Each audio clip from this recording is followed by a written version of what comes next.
Bonjour, les chers choisis de Jésus. Encore aujourd'hui, je suis très heureux de pouvoir passer du temps avec vous et prenons conscience que nous sommes dans les jours de préparation, jours préparatoires à la grande fête du Sacré-Cœur. Alors nous savons que dans les vies de saints, de saintes, à l'occasion de leur anniversaire, de leur fête, il y a toujours des grâces particulières que ces saints-là puissent répandre sur la terre. Imaginez, lorsque c'est la fête du Sacré-Cœur, de Jésus, notre Sauveur, la multitude de grâces qui vont être répandues dans les cœurs, et déjà nous le remercions, nous le louons, nous lui rendons grâce pour qu'est-ce qu'il va accomplir. Et nous lui demandons des grâces toutes particulières pour tous ceux et celles qui vont visionner, qui vont écouter ce Facebook Live. Aujourd'hui, je suis interpellé de vous parler de la grande liberté des enfants de Dieu. C'est un sujet que je trouve fondamental parce que c'est un grand cadeau que Dieu a fait à l'humanité de nous laisser libres. Mais nous constatons que depuis le début de la création, cette liberté-là a été souvent mal utilisée. Pensons par exemple à la conduite d'Adam et Ève qui ont refusé de faire la volonté de Dieu pour faire leur volonté propre, Caïn qui a tué son frère Abel et ainsi de suite. Et par la suite, Dieu n'a pas arrêté d'envoyer des prophètes dans tout l'Ancien Testament pour nous aider, à nous guider, pour nous réajuster pour réajuster les personnes afin que leur volonté puisse s'associer à celle de Dieu. Que cette liberté-là, que les gens puissent vivre leur véritable liberté pour laquelle ils ont été créés. Et voici ce que je comprends, moi, dans cette liberté-là. Il y a 2000 ans, Dieu a envoyé son Fils sur la terre pour nous enseigner le chemin de l'amour, qui passe par le chemin de la liberté. Les deux se retrouvent, la liberté et l'amour.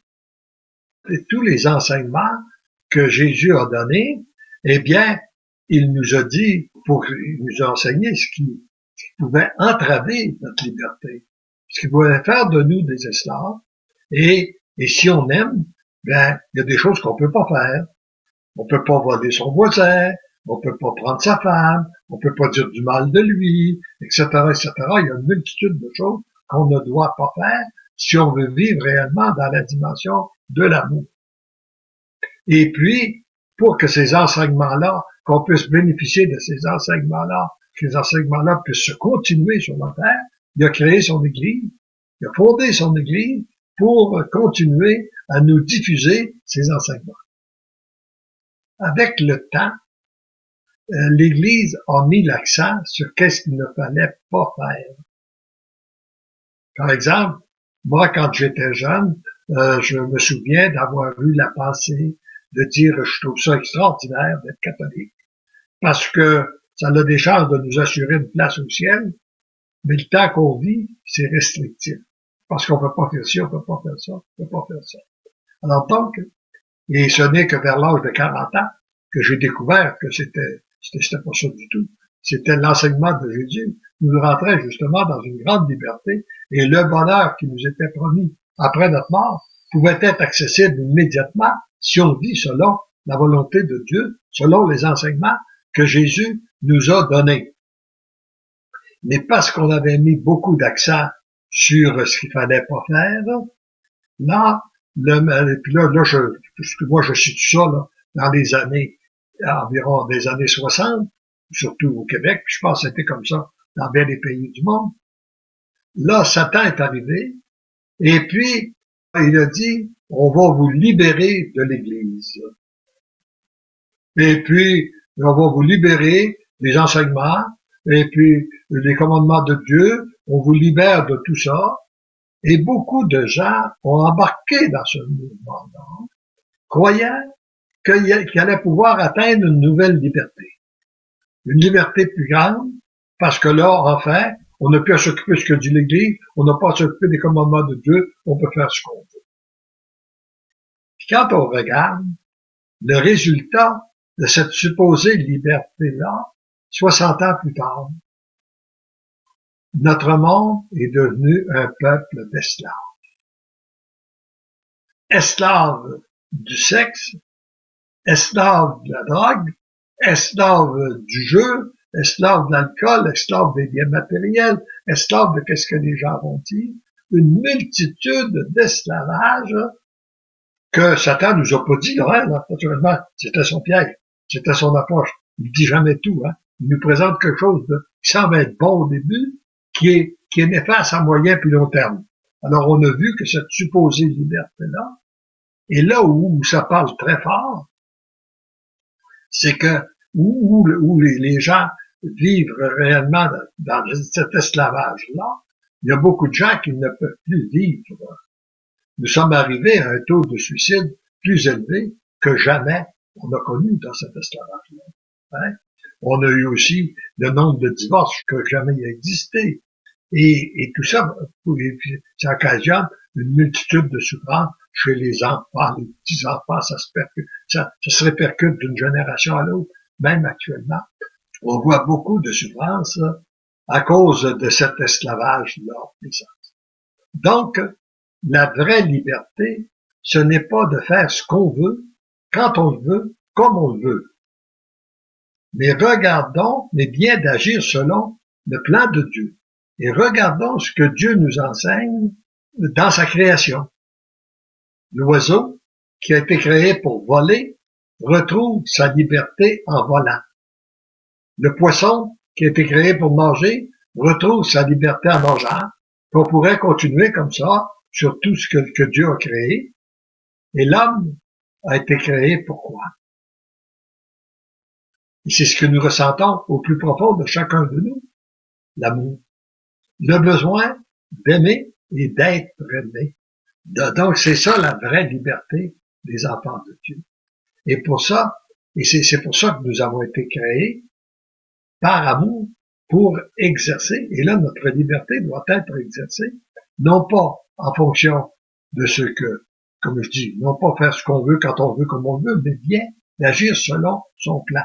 Que notre volonté soit associée à celle de Dieu.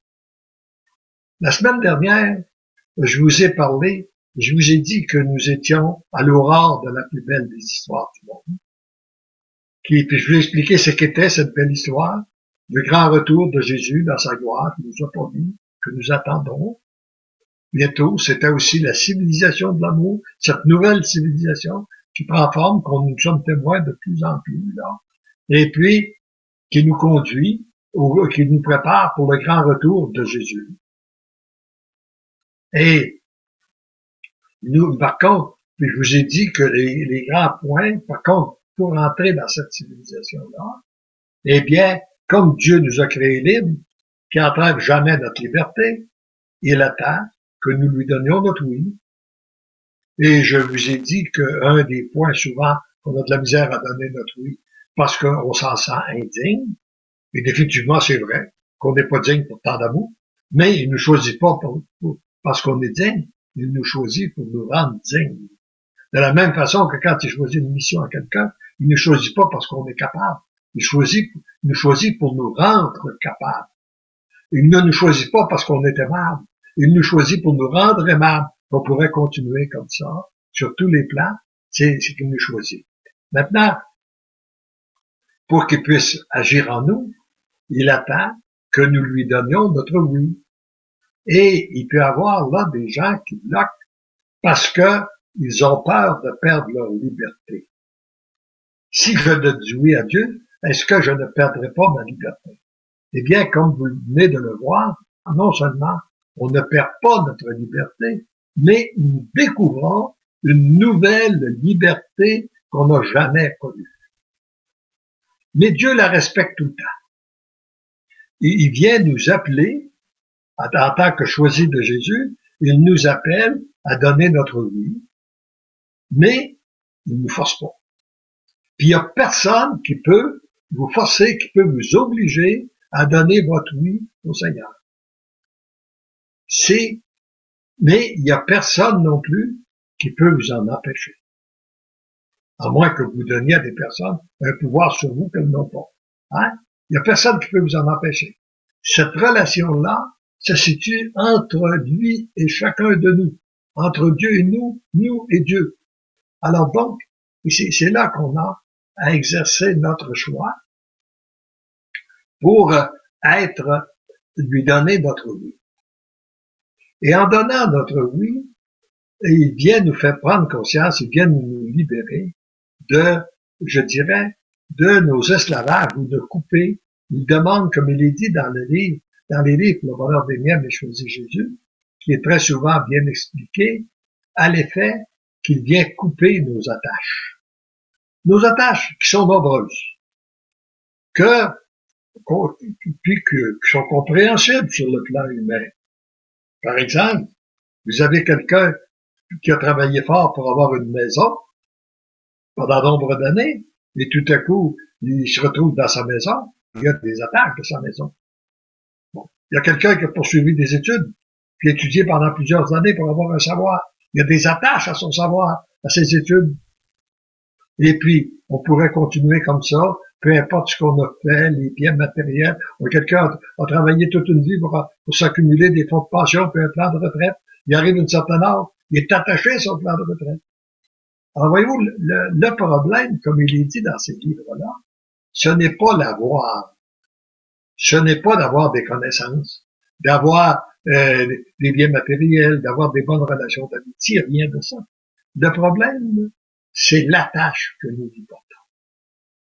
Nous lui donnons trop d'importance dans notre vie. Et c'est ça. Quand on donne notre oui au Seigneur, c'est ça qu'en même temps, qu'il vient nous transformer, il vient couper ces attaches-là pour leur donner tout simplement la véritable dimension qu'ils ont, et non pas que ça devienne la priorité de notre vie.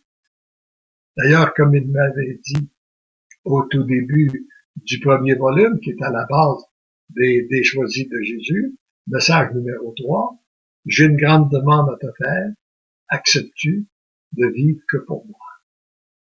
Renoncer à ton image, à ta réputation, à ton avoir, même à tes pensées, hein, pour prendre celle de Dieu, pour accepter de tout abandonner, tout lui remettre, et c'est là qu'on découvre une véritable liberté. C'est cette, et dans cette grande liberté, on n'aura jamais fini de découvrir cette liberté-là, et naturellement, la nature étant ce qu'elle est, on a tendance parfois à reprendre un peu nos attaches, on veut pas perdre des amitiés, on veut pas perdre ci, on veut pas perdre ça, mais mais souvent, le Seigneur, lorsqu'il nous demande de venir nous couper nos attaches, c'est pour nous combler davantage. Parce que, quand je regarde ma propre expérience, après avoir répondu oui à la perte de la réputation de mon image et tout ça, est-ce que ça m'a fait perdre des amis? À ma connaissance, non. Peut-être très peu. Mais ça m'en a donné beaucoup plus. J'ai jamais eu autant d'amis. Hein? Avec toute la mission qu'il y a eu, les voyages que j'ai faits à travers le monde et tout ça, là, j'ai eu beaucoup plus. Ça me rappelle un peu ce qu'il nous enseigne dans son histoire, dans l'histoire sainte. Quand on voit, par exemple, qu'il a demandé à Abraham d'immoler son fils Isaac, ça n'avait aucun sens. Parce qu'Abraham était rendu à bout d'âge. C'était même contraire à ce que Dieu lui avait dit qu'il lui donnerait une descendance aussi nombreuse que les sables de la mer ou que les étoiles dans le ciel. Imaginez. Puis, il lui dit, puis là, il est tout seul, il est à bout d'âge, il y a un petit garçon, il lui demande de l'immoler. Or, mais la foi d'Abraham était tellement grande que, croyant que ça venait, la demande venait de Dieu, il a mis sa confiance complètement. Il a fait un plongeon total dans la foi, en acceptant de monter sur la montagne, de préparer le feu, de ligoter son fils. Et à la dernière minute, Dieu a dit, l'ange est arrivé, puis il a dit non, ne lui fait aucun mal. Voyez-vous? Et donc, Mais Dieu voulait le combler davantage en lui demandant, et souvent c'est les sacrifices que j'ai remarqué qu'il nous demande de faire, lorsqu'on le fait pour lui, pour s'associer à notre volonté, il vient nous combler davantage. Parfois ça prend du temps, parfois c'est pas ce qu'on pense, c'est pas, hein? Je vais me dire en badinant, moi souvent, le seul problème que j'ai avec le Seigneur, c'est qu'il ne pense pas comme moi. Mais il pense mieux que moi. C'est dans la mesure où que je renonce à ma pensée pour accueillir la sienne que je réalise que ça fait des belles choses. Et c'est lui qui vient couper nos attaches par nos oui, lorsqu'on est sincère, en lui donnant un oui total, inconditionnel et irrévocable, il vient couper petit à petit les attaches qui nous empêchent d'être libres. Et Dieu nous veut entièrement libres. On retrouve dans la pensée, et là j'aimerais prendre un peu, regarder un petit peu ce que nous avons dans la pensée du jour, qui est extraite du volume 1, message numéro 46, mon tout petit, ma toute petite, le premier oui que tu as donné, c'est d'accepter que Dieu t'aime. Malgré nos attaches, malgré nos erreurs, malgré nos bêtises, etc., malgré tous nos péchés, j'accepte que Dieu m'aime. C'est ça la première chose. Et Dieu t'aime. Le deuxième oui est celui de t'aimer tel que Dieu t'a créé. C'est-à-dire, t'accepter tel que t'a créé, parce que je ne suis pas une erreur de sa création. Lui, il sait que ce que c'est que j'avais besoin. Peut-être que je suis un être inachevé, j'ai encore besoin de purification, j'ai besoin d'être, mais peu importe, là, hein, je m'accepte, je dis oui pour ce que je suis. Et puis, je lui laisse, c'est en lui donnant mon oui, c'est en renonçant à ma volonté propre, faire la sienne, qu'il peut venir parfaire sa création en moi, me transformer, couper les attaches et faire de moi un être d'amour. C'est qu'est-ce qu'il veut faire de chacun de nous. Et c'est de la seule façon qu'on va arriver dans cette civilisation-là de l'amour, du monde nouveau qu'il veut construire, qu'on va être prêt à préparer, que nos cœurs vont être prêts pour l'accueillir, dans la mesure où nous nous laissons transformer et que nous devenions des êtres d'amour. Par la suite, il dit ce sont des oui à couper les attaches suscitées par l'ennemi. Ces attaches-là, là, elles sont très, très nombreuses. Hein? Pour entrer davantage dans le cœur de Dieu, le chemin de l'amour est simple et facile pour celui ou celle qui s'y engage pleinement et totalement. Pour qu'il ait la liberté d'agir, on ne peut pas, juste comme l'histoire de la barque, là, avoir un pied dans la barque et un pied sur le quai. Il faut se décider complètement de dire oui, Dieu, tu deviens la priorité. Tu es la priorité de ma vie. Je te donne la première place dans ma vie. Je te demande de venir, je te donne tous mes oui. Je te demande de venir couper les attaques que moi je ne peux pas couper. Je suis impuissant. Je reconnais que je suis tout petit. Je reconnais que seul je ne peux rien, mais je reconnais que toi, tu es tout puissant. Tout ce que tu veux, c'est que je te donne ma liberté, la grande liberté que tu m'as donnée, je te la redonne, je l'utilise pour te donner mon oui, pour m'associer à ta volonté. Et ça, pour moi, quand on fait cette prière-là, c'est une prière que Jésus ne peut pas refuser. Il est venu sur la terre pour ça. Il est mort sur la croix pour ça, que l'homme arrive à faire la volonté de Dieu. Alors lorsque je lui supplie de venir en moi, me changer, me transformer pour que je puisse enfin faire la volonté de Dieu, c'est une prière qu'il ne peut pas nous refuser. C'est sûr que c'est une prière qui est déjà exaucée. Et le donne, et dans le premier message, qui est extrait du volume 46, je le regardais et je le trouvais tellement beau. J'aurais pas le temps je le repasserai pas au complet. mais j'aimerais ça que vous le repreniez, que vous le lisiez, que vous le méditiez. Le message numéro 46 du premier volume. Si vous n'avez pas le volume, ils sont disponibles gratuitement sur notre site. Et c'est qu'on dit, et le titre, c'est que le règne de Dieu sera établi sur cette terre. Les oui que vous avez, et par même temps, les oui que vous avez entendus. Alors, c'est pas petit, cette annonce-là, là. Hein? C'est d'une grandeur inouïe. Le règne de Dieu sera établi sur cette terre. Puis, il commence, puis là, après, il nous donne l'information de quelle façon qu'il se fait. Le règne de Dieu, il veut se faire en toi, en moi. Il veut se faire en toi, à la seule condition de lui donner un oui total, de se laisser transformer, puis de prendre du temps pour être en intimité avec lui, de se nourrir de sa parole. Il y a toujours, il y a les livres pour bonheur des miens, mais choisis Jésus, mais il y a la parole de Dieu qui est au centre de tous les enseignements. Et voici ce qu'on retrouve dans le message numéro 46. Je veux t'apprendre à travailler, à bien accomplir ton travail, tout en étant entièrement libre. Voyez-vous comme c'est beau? Ouais? Parce que très souvent, notre travail, on le voit comme étant un esclavage. On a l'impression qu'on perd notre liberté, mais là, non, regarde bien là. Regarde bien ce que je veux t'enseigner. Je veux t'enseigner que tu vas bien accomplir ton travail, tout en étant entièrement libre. C'est-à-dire, sans aucune attache aux choses matérielles.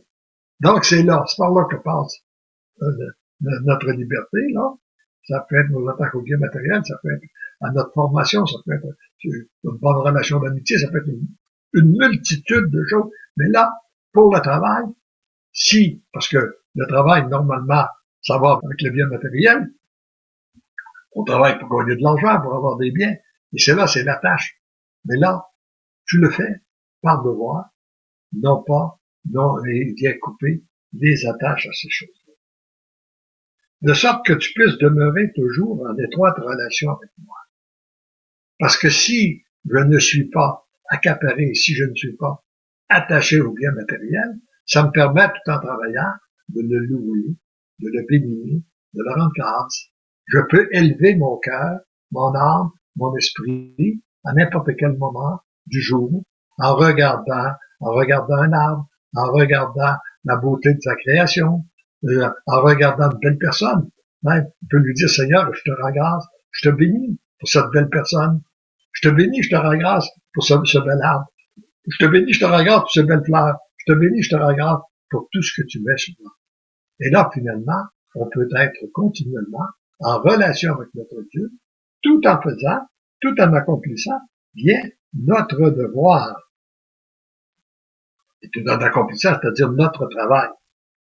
Or, et puis, il dit un petit peu plus loin, ma présence dans les profondeurs de ton être, qu'à chaque fois que tu respires, tu découvres que c'est moi qui respire en toi, et tu sauras que c'est moi qui t'inspire dans les moindres détails.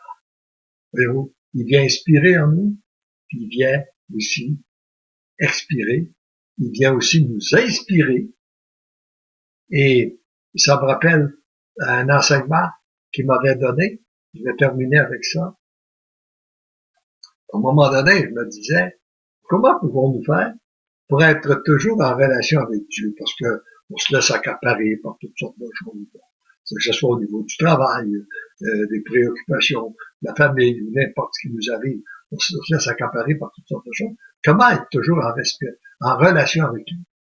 Il y a un enseignement que vous trouverez dans un des volumes, par la respiration. Alors il dit, mais voici, il n'y a rien chez toi de plus régulier que la respiration. Hein? Si on ne peut pas arrêter de respirer continuellement, on inspire, on expire. Et si tu faisais une entente avec moi, pour faire en sorte que à chaque fois que tu inspires, même sans que tu le dises, mais qu'une fois que tu as conclu l'entente avec moi, ça veut dire que je t'accueille, Seigneur Jésus. J'accueille ton amour. J'entre en communion avec les saintes du paradis de la terre, avec les saints anges. Oui, j'accueille tout ça à chaque fois que j'inspire. Et quand j'expire, je te rends grâce, Seigneur Jésus, pour tout ce que tu me donnes. Je te loue, je te bénis pour tout. Et tu peux répéter et sans que tu le fasses, tu peux offrir, une fois que tu as fait cette entente-là avec lui, tu peux offrir cette respiration pour venir en aide à d'autres personnes, pour être continuellement dans la loi, sans même que tu en aies connaissance, juste par tes inspirations et expirations. Alors, c'est une belle petite formule qui est simple à pratiquer, et parfois, si on voit quelqu'un qui souffre, on peut dire, je pourrais pas, j'aimerais prier pour toi, mais je vais demander à Dieu d'offrir mes respirations pour que tu puisses découvrir les grâces que le Seigneur veut déverser en toi, que tu puisses découvrir que tu es un être aimé de Dieu, tu peux t'accepter tel que tu es, et que tu peux aussi rendre grâce à Dieu pour tout ce qu'il te donne. Alors nous sommes des grands privilégiés de découvrir cette vraie dimension d'amour, de grâce, et plus nous serons nombreux à rendre grâce à Dieu, et bien plus rapidement, la civilisation de l'amour va se réaliser sur cette terre. Plus nous serons nombreux à utiliser notre liberté, cette grande liberté qu'il nous a donnée, non pas pour faire ce qu'on veut, comme on veut, quand on le veut, mais bien pour vivre selon le plan de Dieu notre Père, afin que notre volonté, qu'il n'y ait plus d'un côté notre volonté puis de l'autre côté la sienne, mais bien que ce soit ma volonté qui soit fondue dans la sienne, afin que ce soit toujours sa volonté qui puisse s'exprimer en moi, autour de moi, puis à travers moi. Voilà le vœu que je formule pour chacun et chacune de nous. Et comme il est dit dans le message que je vous invite à méditer, heureux sommes-nous de pouvoir bénéficier autant de grâces, de vivre à une époque où les grâces surabondent. Oui, le mal abonde, mais les grâces surabondent. Et heureux sommes-nous de pouvoir les accueillir, d'utiliser notre liberté à accueillir les grâces que Dieu veut déverser en nous.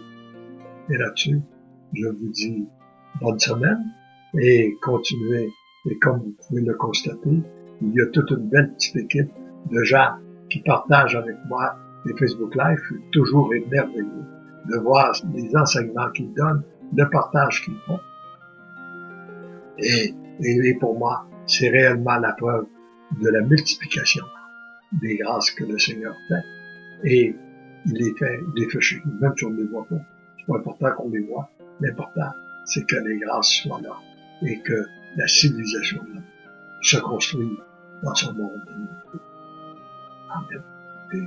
Et à la semaine prochaine pour moi et à demain pour un autre.